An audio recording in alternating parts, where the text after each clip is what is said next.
Second gear कब लगता है? 20 से।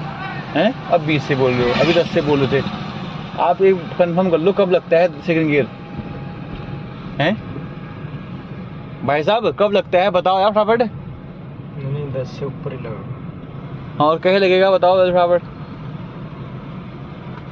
रेस छोड़ के, हाँ कॉलेज दबा के, हाँ, और लेफ्ट साइड में ही लगेगा पीछे। लेफ्ट साइड से पीछे करने हैं, ठीक है हाँ। ना? ये बोलो ना, फिर बोलना सीखो पहले यार। कई बार आपको बोल चुका हूँ मैं कि भाई जब तक हमें हमारे जो चीज़ दिमाग में नहीं होती वो कैसे हम कर लेंगे, मानते हो ना? हर चीज़ को याद करना पड़ता है, कुछ भी हो, आपके घर का काम कुछ भी है, आपने ध्यान दिया होगा, आपको याद है वो काम, बता दोगे फटाफट। हाँ, मैं मशीन तो फिर चलाता हूँ, याद है हाँ, मेरे। तो वो याद है आपको कब कैसे स्टेप है क्या है, तो याद है तभी तो कर पा रहे हो। देखता भी नहीं, तो ऐसे ही फिर कर दूँ।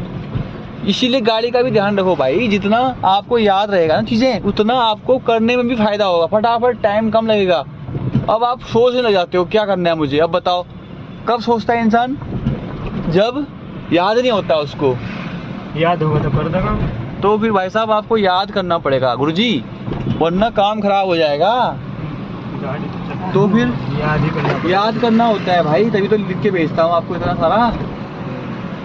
अब आप याद करके आओ, ठीक है? आज 10वां राउंड है, बहुत कमजोरी है आपको, इसलिए ध्यान रखो इन चीज़ों में। खा पी के आया करो आप।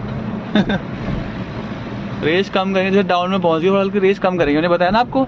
हाँ। अगर हम मतलब चढ़ाई में चल रहे हैं तो उस टाइम रेस ऐसे चाहिए हमें। आप ही इसमें चढ़ाई में चलने लग जाओ, आपकी सांस फूल जाएगी ना, और डाउन में अपने आप ही पैर नीचे आ जाते हैं। अभी जो मशीन चला रहा है ये भी सेम वही तरीका है जैसे आप चला रहे हो, ठीक है ना? उसके बाद भी रेस है, गियर है।